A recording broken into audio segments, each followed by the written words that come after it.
Music is a gateway drug to consciousness.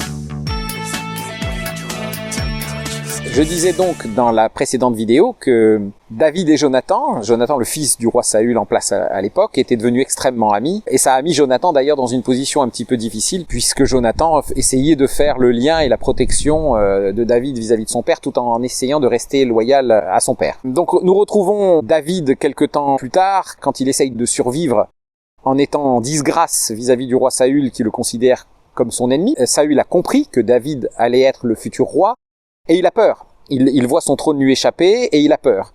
Il n'est pas dans les intentions de Dieu d'ailleurs de mettre David à la place de Saül avant que Saül termine son règne, que ce soit normalement ou que ce soit par la mort. Et donc, ce qui est assez remarquable, c'est que David va attendre son moment, va attendre son temps, mais comme il est en danger et qu'il est poursuivi par Saül qui lui en veut à mort, David rassemble une poignée d'hommes et s'en va vivre à l'étranger. Et c'est cette partie-là que je veux vite brosser pendant cette petite vidéo.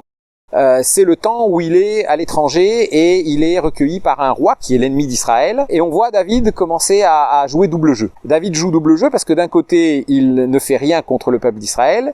Et d'un autre côté, il va régulièrement décimer des villages. Mais quand je dis décimer, il ne laissait absolument aucun survivant, de telle manière à ce que les villages ne pouvaient absolument pas avoir de témoins qui puissent dire qui avait fait cela. Donc quand David attaquait un village, qui était dans le territoire du roi qui l'accueillait, pour faire de la rapine et pour arriver à vivre et à nourrir son équipe, eh bien, il ne laissait aucun survivant. On voit là David comme un génocidaire, puisqu'il décime des petits peuples, il les décime complètement, il les éradique de la surface de la terre, tout en mentant au roi qui l'accueille en disant « aujourd'hui j'ai été faire des incursions dans le territoire d'Israël, etc. etc. » Et donc le roi fait confiance à David, mais David se comporte comme un terroriste et comme un génocidaire. C'est quelque chose qui se répète pendant plusieurs années, donc c'est pas le fait d'un accident, mais c'est un choix de comportement, c'est un choix de vie, et c'est pas très glorieux, quand on le réalise, c'est pas très glorieux de comprendre que David était un sale type en fait. C'est-à-dire c'est quelqu'un qui avec son armée, c'était une bande de pillards, une bande de meurtriers, et David était à leur tête.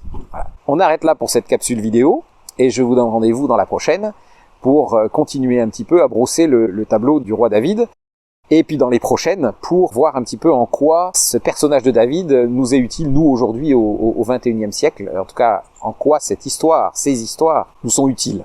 À plus tard. Music, sweet music is a gateway drug to consciousness.